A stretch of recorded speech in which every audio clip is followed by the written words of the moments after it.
अस्सलाम वालेकुम। आज की इस वीडियो में हम बात करेंगे about the ongoing Israel Palestine conflict. जो रीसेंट एस्केलेशन हुई है हम उसके बारे में बात करेंगे।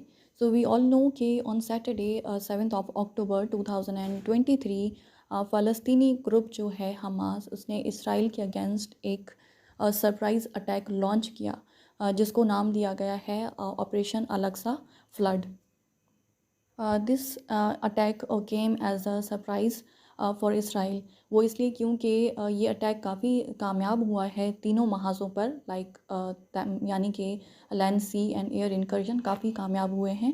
और इससे जो इसराइली एजेंसीज़ हैं, मोसाद है और जो इसराइली डिफेंस सिस्टम्स हैं उनका बहुत बड़ा फेलियर ज़ाहिर होता है।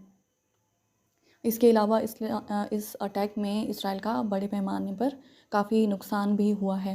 सो द पॉइंट इज़ कि हमास की जानिब से ये बात क्लियरली कही गई है कि this attack was not unprovoked but it is in response to the Israeli aggression and the Israeli illegal settlement occupation.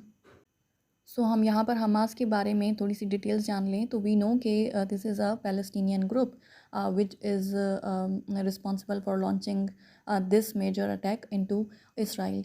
और हमास स्टैंड्स फॉर हराका अल मुक़व्वमा अल इस्लामिया, जिसको हम इस्लामिक रेजिस्टेंस मूवमेंट के नाम से भी जानते हैं। सो हमास ग्रुप जो है ये इस्टेब्लिश किया गया था in 1987 during the first Palestinian intifada.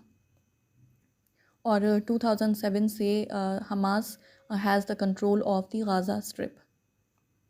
और इस अटैक से पहले भी Hamas have been involve in multiple conflicts with Israel characterised by rocket attacks from Gaza and Israeli air strikes on Gaza. ठीक है, तो जो हमास ग्रुप है ये इसराइल को रिकॉग्नाइज़ नहीं करता। इसके अलावा वो जो ऑस्लो पीस अकॉर्ड्स हैं उनको भी हमास ग्रुप अपोज करता है।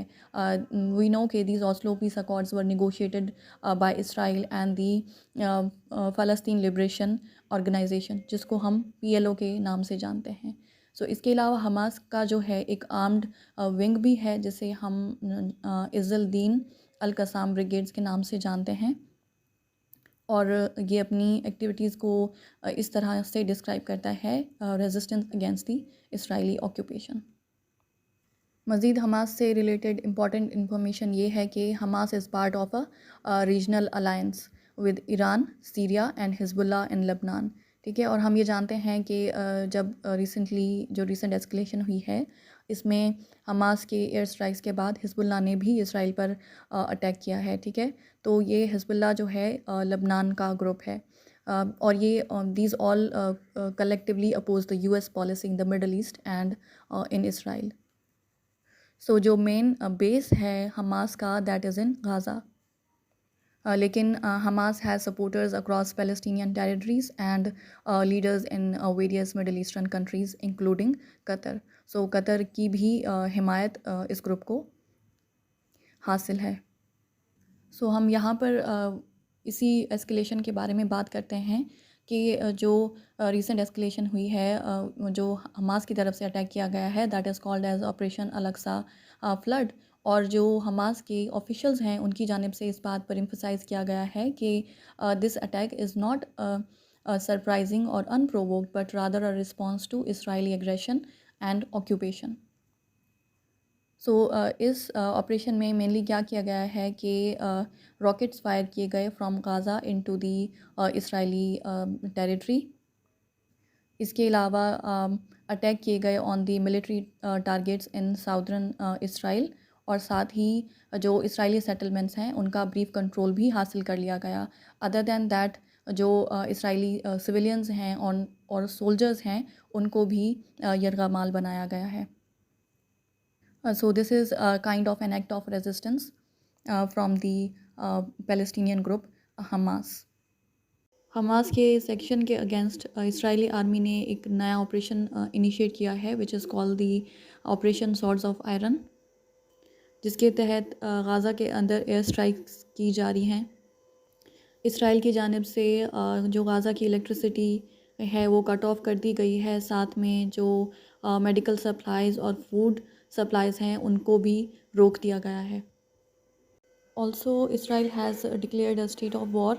They have ratified the state of war under Article 40A for the first time since 1973. सो इस रिसेंट एस्केलेशन को देखते हुए अगर हम इंटरनेशनल लॉ देखें तो वी गेट टू नो कि international law prohibits military occupation and it supports the right of people struggling for independence to use all available means including armed force including armed struggle. ठीक है, तो एक तरह से we can say कि जो international law है वो पैलेस्टीनियन पीपल को फेवर करता है in their resistance movement, in their struggle for independence. Particularly अगर हम इंटरनेशनल लॉ में फोर्थ जिनेवा कन्वेंशन की बात करें तो that clearly prohibits the acquisition of territory by force and it also prohibits the imposition of military occupation on another nation's territory. तो अगर हम इस चीज़ को इसराइल पैलेस्टाइन कॉन्फ्लिक्ट के कॉन्टेक्स्ट में देखें तो हमें ये बात समझ में आती है कि this principle can be applied to Palestine and Israel in a sense के जो Israeli presence है in the West Bank and the Gaza Strip, those are considered by the international community as the occupied Palestinian territories. So what Israel is doing is clearly wrong by if we cite the international law. यहाँ पर अगर हम right to self determination की बात करती हैं तो we know कि international law also upholds the right of peoples to self determination, यानी कि जो लोग फॉरेन ऑक्यूपेशन या कॉलोनियल रूल के अंडर रहते हैं, they have the right to determine their political status and pursue their economic, social and cultural development freely. तो अगर हम इसको पैलेस्टाइन के केस पर अप्लाई करते हैं तो this right has been invoked to support Palestinian aspirations for independence and statehood. So यहाँ पर अगर हम यूज़ ऑफ आर्म्ड स्ट्रगल की बात करते हैं तो इंटरनेशनल लॉ इस बात को रिकॉग्नाइज़ करता है कि जो लोग स्ट्रगल कर रहे हैं for independence, they have the right to use all available means including armed struggle, which means के अंडर सर्कमस्टेंसेस जहाँ पे किसी मसले को पीसफुल रेजोल्यूशन ना हो पाए तो इन दैट केस अपने राइट टू सेल्फ डिटर्मिनेशन को अचीव करने के लिए और इंडिपेंडेंस हासिल करने के लिए armed resistance may be considered legitimate. लेकिन ऑब्वियसली इसका मकसद ये नहीं है कि हर तरह का आर्म्ड एक्शन लेजिटिमेट करार दिया जाएगा, because whoever goes for the armed struggle, they must still adhere to certain principles of proportionality and distinction between military and civilian targets. All right.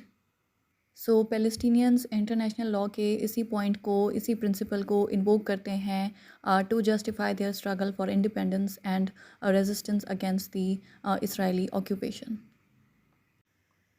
सो अगर हम इस इंटरनेशनल लॉ के पॉइंट को further summarize करें तो सिंपली ये कह सकते हैं कि जो ममालिक हैं they can not take over other countries land by force, जैसा कि इसराइल ने किया हुआ है फ़लस्तीन में। इस क्यों जो कि इसराइली प्रेजेंस है in the West Bank and Gaza is seen as a problem because they took these areas by force. और जहाँ तक राइट टू सेल्फ डिटर्मिनेशन की बात है तो जो फ़लस्तीनी लोग हैं they have the right to decide their own future, और जो पैलेस्टीनियंस हैं they should have the right to make choices about their own country and how they live. और जहाँ तक आर्म्ड स्ट्रगल की बात है, यूज़ ऑफ आर्म्ड फोर्स की बात है, तो जहाँ पर पीसफुल मीन से रेजोल्यूशन कोई भी मसला रिजॉल्व ना जा सके तो फिर people trying to be independent can use force like fighting back, लेकिन they must still adhere to the rules about not hurting the innocent people. और फ़लस्तीनी जो हैं इन्हीं तमाम रूल्स को रेफ़र करते हैं when they say that they have the right to resist Israeli occupation. अब यहाँ पर हम इस तमाम कॉन्फ्लिक्ट में गाज़ा की हैसियत देखें तो वी नो कि Gaza is described as the core essential core of the Palestinian struggle, जहाँ पे 2 मिलियन के करीब फ़लस्तीनी लोग रहते हैं एंड यहाँ पे बहुत ज़्यादा गुर्बत है, and it is known as the world's biggest open-air prison.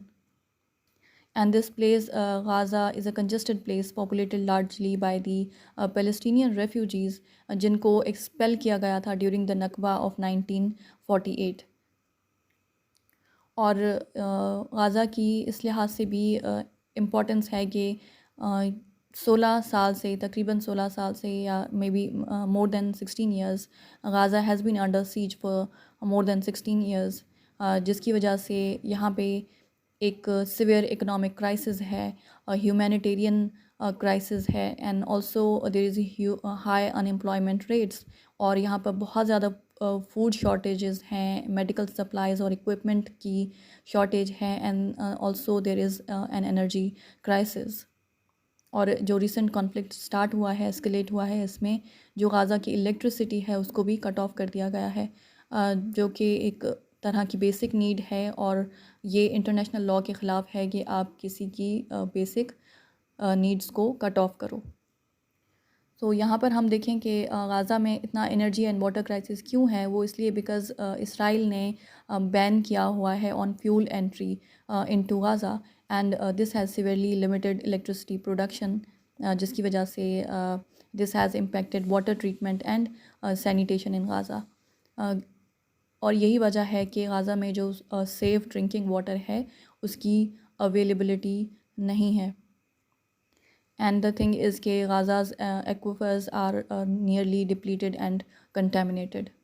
और यहाँ पर अगर हम हेल्थ केयर एंड इंफ्रास्ट्रक्चर की बात करते हैं और मेडिकल फैसिलिटीज़ की बात करते हैं इन गाज़ा, तो वी नो कि there is a severe lack of all these things, और वहाँ का जो इंफ्रास्ट्रक्चर है वो बुरे तरीके से मुतासर है, एंड जो हेल्थ इंफ्रास्ट्रक्चर है that is almost destroyed. It can not handle severe cases. और इसराइल जो है वो जब भी इस तरह की एस्केलेशंस होती हैं और गाज़ा के साथ इस तरह की एयर स्ट्राइक्स में इन्वॉल्व होता है, तो it always targets the civilian infrastructure as well. और जो करंट एस्केलेशन चल रही है इसमें भी इसराइल की जानिब से सिविलियन बिल्डिंग्स को निशाना बनाया जा रहा है. इसके अलावा हॉस्पिटल्स और मॉस्क्स तक को पर भी रॉकेट्स फायर किए जा रहे हैं, इनको भी टारगेट किया जा रहा है. सो हम देखें कि हमास की जानिब से क्या जस्टिफिकेशन दी गई है फॉर दिस रिसेंट ऑपरेशन. तो ऑब्वियसली दे हैव सेड कि Israel has been involved in desecration of the Al Aqsa mosque. इसके अलावा जो इसराइली सेटलर्स हैं उनका जो वायलेंस है अगेंस्ट पैलेस्टीनियंस उसमें काफ़ी ज़्यादा इंक्रीज़ हुआ था. All right, so they say that this was in response to the Israeli aggression. So overall हम इस तमाम सिचुएशन को देखकर ये बात कंक्लूड कर सकते हैं कि this operation Al Aqsa flood is part of the Palestinian struggle for freedom, and this basically solidifies Gaza's central role in this ongoing struggle. And now we know that this operation that is carried out by Hamas is a response to long-standing grievances in Gaza, including the blockade, economic hardships, and Israeli military campaigns.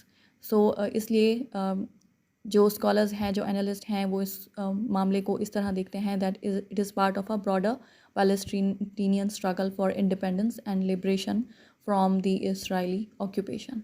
All right, okay, now let's end this video here. अगली video में हम discuss करेंगे about how the world has reacted to this recent escalation. Till then, take care. If you found this video helpful, तो please like, share, comment and subscribe to our channel. Thank you so much. Take care. Bye bye.